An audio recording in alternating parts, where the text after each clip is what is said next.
Anda telah mengunduh podcast yang dipaparkan oleh Pendeta Dr. Erastus Sabdono ini dari truth.id/voice. Selamat mendengarkan podcast ini. Shalom saudara sekalian, salam sejahtera dalam kasih Tuhan kita Yesus Kristus. Kebenaran hari ini 27 Juli berjudul Satu-satunya yang berharga. Biasanya orang-orang Kristen yang hanya pada tingkat beragama cukup puas dengan kelengkapan liturgi dan pengetahuan tentang Allah atau teologi yang dimilikinya. Pengetahuan Alkitab atau teologi dan liturgi mestinya tidak boleh menggantikan perjumpaan dengan Allah dalam kehidupan yang berjalan bersama dengan Allah setiap saat secara konkret. Selama ini faktanya liturgi dan pengetahuan tentang Allah atau teologi menggantikan ruangan perjumpaan real dengan Allah yang harus dialami orang percaya.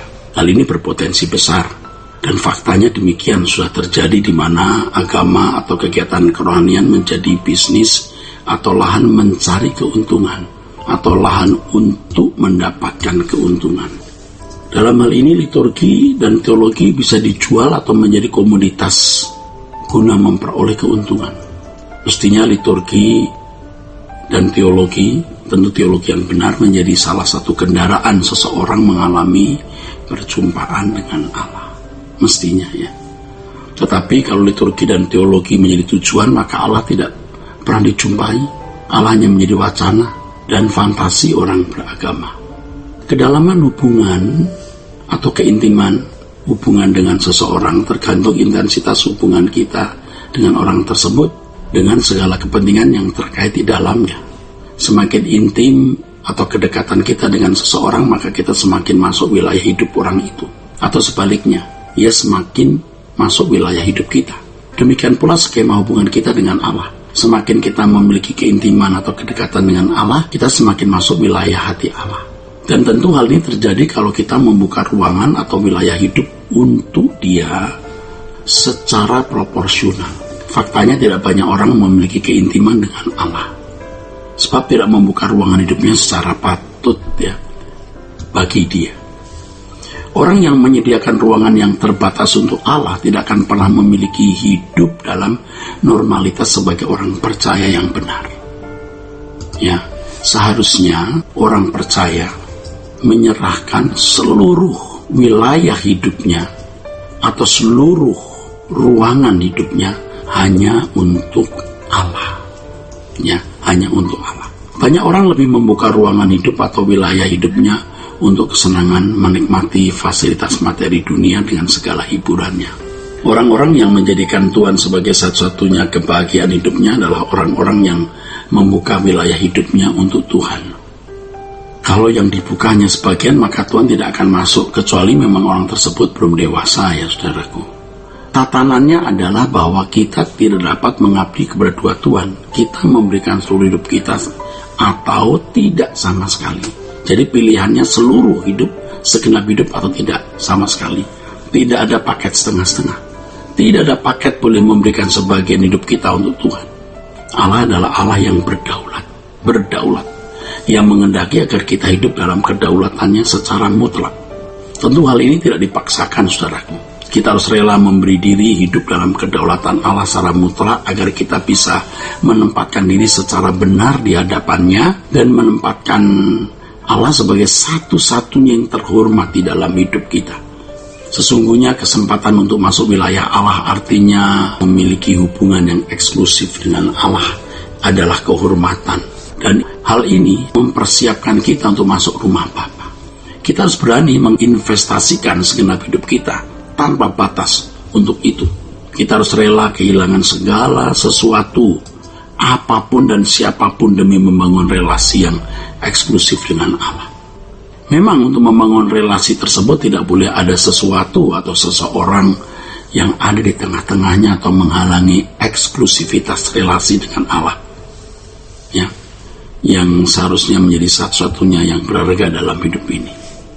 Bukan salah satu yang berharga ya, jangan salah saudara. Bukan pula yang paling berharga, tetapi satu-satunya yang berharga. Satu-satunya. Jadi satu-satunya yang paling berharga saudaraku ya. satu-satunya yang paling berharga. Terkait dengan hal ini, Yesus berkata bahwa seseorang harus membenci nyawanya sendiri baru bisa memiliki relasi yang sepantasnya dengan Tuhan. Inilah fakta bahwa untuk mengalami dan memiliki Allah sehingga terbangun hubungan yang eksklusif mengancam kehidupan orang-orang di sekitar kita yang tidak memiliki gerak yang sama dengan kita. Biasanya orang-orang di sekitar kita mau memiliki kita dan kita memiliki mereka. Tapi dengan kehadiran Allah, semua kita harus melepaskan segala bentuk pemilikan, segala bentuk pemilikan ini. Dan kita menyerahkan hidup kita sepenuhnya, saudaraku, kepada Allah. Kalau nantinya ada persekutuan satu sama lain, hal tersebut diikat oleh persekutuan dengan Allah. Bukan karena manusia tapi karena Allah. Masalahnya adalah apakah mereka rela meninggalkan keindahan dunia dan semua kesenangan hiburan dunia untuk masuk dalam persekutuan dengan Allah secara eksklusif. Itu masalahnya. Jadi kalau kita mau masuk dalam persekutuan dengan Allah, kita harus bersama dengan orang yang juga memiliki kehidupan yang masuk dalam persekutuan dengan Allah. Nah, mereka mau nggak begitu? Kalau mereka tidak bersedia, maka mereka kehilangan kita yang rela melepaskan segala sesuatu dan tidak mengabdi kepada Tuhan.